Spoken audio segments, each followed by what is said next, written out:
लेकिन आप ये जो मैसेज डाल रहे हो ना कि बीजेपी की कार्यकाल में ना तो जवान सेफ है ना ये है। सर मेरी पोस्टिंग 2006 में J&K में थी, कुपवाड़ा में।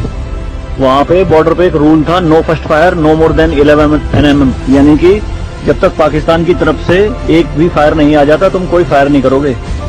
नो मोर देन 11 mm मतलब वो हमारे ऊपर RPG चलाएं, मोटरार चलाएं, कुछ भी चलाएं, हम 11 mm से ऊपर का राउंड नहीं चला सकते थे वहाँ पे।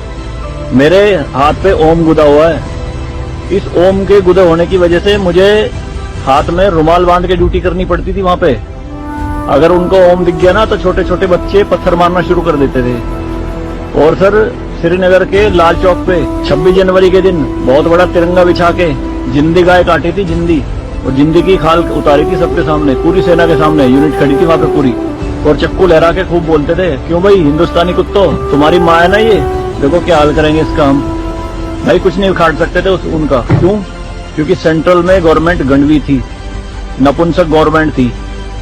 हमारे सर पे चौकी बना ली थी उन्होंने, जो LAC है ना, LOC, उस पे बिल्कुल वहीं 50 मीटर के दायरे में। और रात में बड़े बड़े स्पीकर पे माइक पे बोलते थे पाकिस्तानी रेंजर्स, अरे अपनी बहनों के एक रात के लिए हमें दे दो, क्या हुआ हिंदुस्तानी नपुंसको, चलाओ गोली। कुछ नहीं कर सकते थे उनका। 2014 में जब गवर्नमेंट चेंज हुई तो सेना अध्यक्ष बिपिन रावत साहब जब उनसे मिले तो उन्होंने बताया कि बॉर्डर के हालात खराब है सर, छूट नहीं है जवानों को कुछ भी। तो PM मोदी ने कहा था कि छूट मेरी तरफ से पूरी है, मैं नहीं जाऊंगा वहां लड़ने, तुम जाओगे।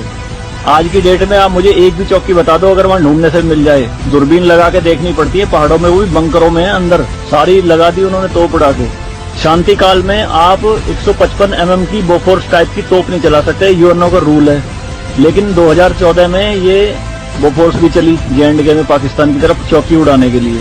तो सर ये मत कहिए कि बीजेपी के कार्यकाल में जवान मर रहे हैं, ये हो रहा है। सर सेना के जो हाथ खुले हैं ना वो बीजेपी के कार्यकाल में ही खुले हैं। मैं इसका जीता जागता प्रत्यक्ष आपके सामने बैठा